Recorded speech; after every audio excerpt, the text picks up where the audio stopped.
প্রিয় দর্শক, এই সেই কুখ্যাত শেখ হাসিনার তৈরি আয়নাঘর। শুরুতেই আপনারা দেখতে পাচ্ছেন কত মানুষের কঙ্কাল পড়ে রয়েছে এখানে। আসলে এই কঙ্কালগুলো হচ্ছে সেই সমস্ত বিয়স। নতুন আরেকটি গুরুত্বপূর্ণ একটি ভিডিও নিয়ে চলে আসলাম। আয়নাঘর, অনেকে নাম শুনছেন, এখন বর্তমান পুরো ভাইরাল হয়ে গেছে। যারা গুম খুন হয় তাদের এই আয়নাঘরে রাখা হয়। সেই আয়নাঘরের কিছু গোপন তথ্য আপনাদের জানানোর চেষ্টা করব। পুরো ভিডিওর মাঝে থাকেন। এই আয়নাঘরের কিছু গোপন কিছু তথ্য আছে, সেটা আপনাদের জানাবো। যদি ভিডিওটি টেনে টেনে দেখেন তাহলে এই গোপন তথ্য আপনারা বুঝতে পারবেন না যে আয়নাঘর কিসের জন্য তৈরি করা হয়েছে, কাদের জন্য। সেই আয়নাঘরে কিভাবে লোকজন রাখে, এর একটি কারাগার। চলুন আমরা সেই আয়নাঘর গোপন কিছু তথ্য আমরা দেখে আসি। পুরো ভিডিওর মাঝে থাকবেন।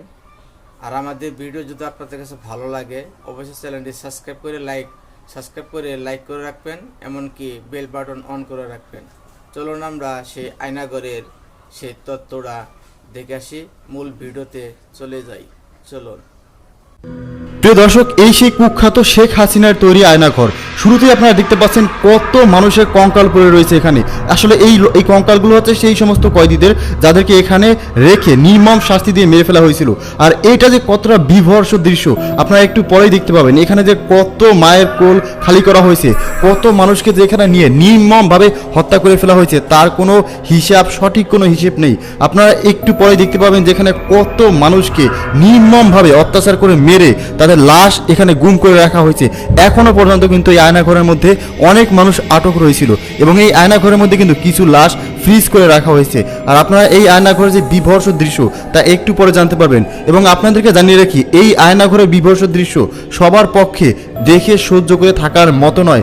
আমি এই ভিডিওটি করার সময় আমার ভয়ে আমার কলেজা শুকিয়ে যাওয়ার মতো একটা অবস্থা কিন্তু হয়ে গিয়েছে, কারণ এতটা বিভৎস দৃশ্য আমি আমার জীবনে কখনো হরর মুভিতেও দেখিনি। কিন্তু বাস্তবে এমন ঘটনা আমাদের বাংলাদেশের মধ্যেই যে ঘটেছে, এটা আমি কখনো স্বপ্নেও ভাবিনি।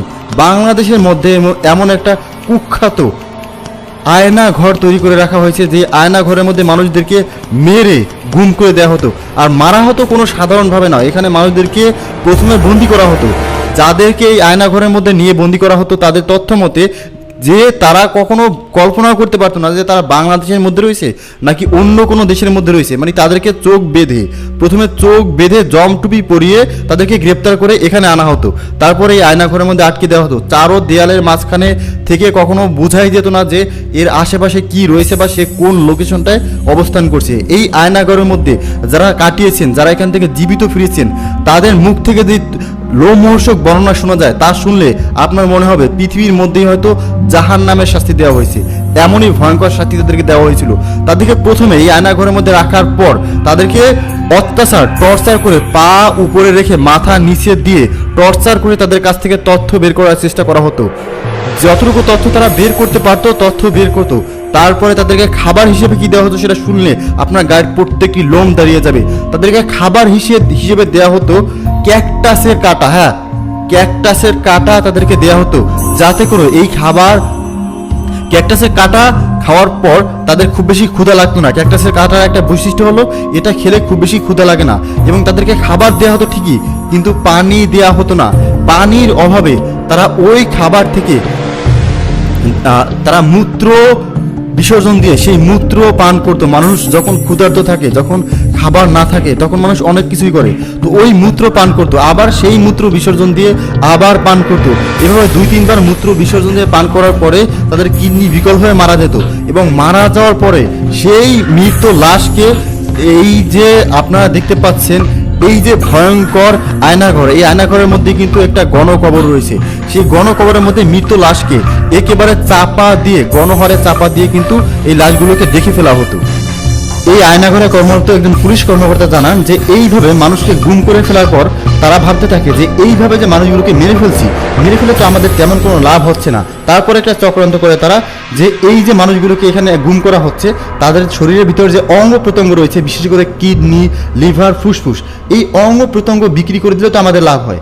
এই ভাবনা থেকেই তারা একটা পৈশাচিক চক্রান্ত শুরু করে। সেই চক্রান্ত অনুসারে তারা কি করে যে এই যে মানুষগুলো রয়েছে যা যখন এই আয়নাঘরে আসলে খুব বেশি মানুষ রাখার জায়গা ছিল না, প্রতিনিয়তই এখানে নতুন নতুন আসামি নেওয়া হতো। তো পুরনো আসামিগুলোকে কি করবে, তারা সেই পুরনো আসামিগুলোর শরীর থেকে জীবিত অবস্থাতেই তাদের শরীর থেকে কিডনি, লিভার, ফুসফুস পোস্ট ম্যাটাম করে বের করা হতো, এবং তাও জীবিত অবস্থায়। কতটা বিভৎস কাজ ভাবতে পারছেন।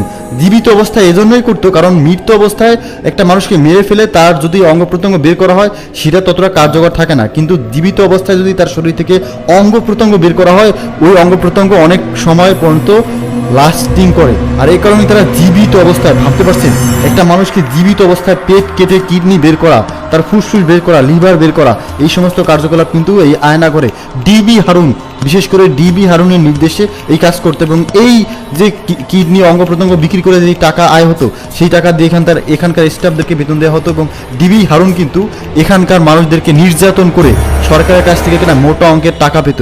এবং শুধু সেই মোটা অঙ্কের টাকাই নয়, এখানে যে সমস্ত মানুষদেরকে আয়নাঘরে বন্দি করা হতো তাদের মধ্যে যারা এলিট শ্রেণীর রয়েছিল, মানে যাদের কাছে অনেক বেশি টাকা পয়সা থাকতো, তাদেরকে ফোন দিয়ে ভিডিও কলের মাধ্যমে নাকি এই আয়নাঘরের নির্মম বাস্তবতা দেখিয়ে বলতো এখন কোটি টাকা দেবেন তাহলে এই নির্যাতন থেকে মুক্তি পাবেন, না হলে কিন্তু মুক্তি পাবেন না। এই ধরনের ভয়ভীতি দেখিয়ে কিন্তু ডিবি হারুন কোটি টাকা কিন্তু আত্মসাৎ করে নিয়েছে। এবং কোটি টাকা আত্মসাৎ করার পরেও নাকি যাদেরকে এখানে একবার নিয়েছে তাদেরকে আর ছাড়েনি, তাদেরকে প্রাণেই মেনে দিয়েছে। কারণ যদি কাউকে এখান থেকে ছাড়া হতো, সে যদি ফিরে যেত তাহলে কিন্তু এই সমস্ত গোপন তথ্য ফাঁস করে দিত। এই কারণে কিন্তু ডিবি হারুন কাউকেই এখান থেকে ছাড়তো না। যে একবার আয়নাঘরে ঢুকেছে তার কিন্তু এখানে মৃত্যু লাশ হয়েও বের হওয়ার সম্ভাবনা ছিল না, কারণ মৃত্যু লাশ হয়ে বের হতে পারতো না। তার মৃত্যু যে লাশটা, সেই লাশটাকে কিন্তু আপনারা দেখতে পাচ্ছেন এখানে গণকবর দিয়ে সেই লাশটাকে কিন্তু এখানেই রেখে দেওয়া হতো। তাই যারা নিখোঁজ হয়েছিল তাদের মায়ের বুক খালি হয়ে গেছিল, তাদের মায়ের কোল খালি হয়েছিল ঠিকই, শেষ পর্যন্ত কিন্তু তারা লাশটাকেও তাদের পরিবারের কাছে ফিরিয়ে দেওয়া হয়নি। এতটা নির্মম বিভৎসভাবে হত্যা করা হয়েছিল এই আয়নাঘরের মধ্যে। আপনারা দেখতে পাচ্ছেন এখানে গণকবর, এবং এখানকার যে পরিস্থিতি দেখে আপনারা বুঝতে পারছেন, আপনাদের গায়ের লোম নিঃসন্দেহে দাঁড়িয়ে যাচ্ছে। আর দেখতে পাচ্ছেন কতটা নোংরা পরিবেশ এখানে, মনে হচ্ছে কয়েক হাজার বছর যাবত এটা পরিষ্কার করা হয়নি। কেনই বা তারা পরিষ্কার করবে? তাদের উদ্দেশ্য ছিল একটাই, যে এই আয়নাঘরে যাদেরকে রাখা হবে তাদেরকে নির্মম শাস্তি দিয়ে মারা হবে। আর আপনাদেরকে জানিয়ে রাখি, এই আয়নাঘরের মধ্যে কোনো রকম ওয়াশরুমের ব্যবস্থা ছিল না। কয়েদিরা যেখানে থাকতো সেখানেই প্রস্রাব পায়খানা করতো এবং সেখানেই খাবার খেত। মানে গরু ছাগলকে যেভাবে রাখা হয় ঠিক একইভাবে এই আয়নাঘরের মধ্যে রাখা হতো। আপনারা দেখতে পাচ্ছেন আয়নাঘরের পরিস্থিতি কতটা বিভৎস এবং ভয়ঙ্কর। এখানে মানুষদেরকে রাখা হতো এবং এখানে যে পরিমাণ অত্যাচার করা হতো, আপনারা এর পরিস্থিতি দেখে আপনারা বুঝতে পারছেন গায়ের লোম দাঁড়িয়ে যাওয়ার মতো অবস্থা। এখানে যদি কোনো সাধারণ মানুষ, কোনো একজন সুস্থ সবল মানুষকেও পাঠানো হয়, সেও কিন্তু এই দৃশ্য দেখে তার মনের মধ্যে কিন্তু ভয় ঢুকে যাবে, সে কিন্তু এখান থেকে বেঁচে ফেরার আশা হারিয়ে ফেলবে। প্রিয় দর্শক, এই আয়নাঘর তৈরি করা কুখ্যাত শেখ হাসিনা এবং ডিবি হারুন, কুখ্যাত ডিবি হারুন সম্পর্কে আপনার মন্তব্য কি? এই ডিবি হারুনকে কি ধরনের বিচার দেখতে চান সেটা অবশ্যই কমেন্টসে লিখে জানাবেন। আমাদের পরবর্তী আপডেট সবার আগে দেখার জন্য চ্যানেলটিকে সাবস্ক্রাইব করে রাখুন। ধন্যবাদ।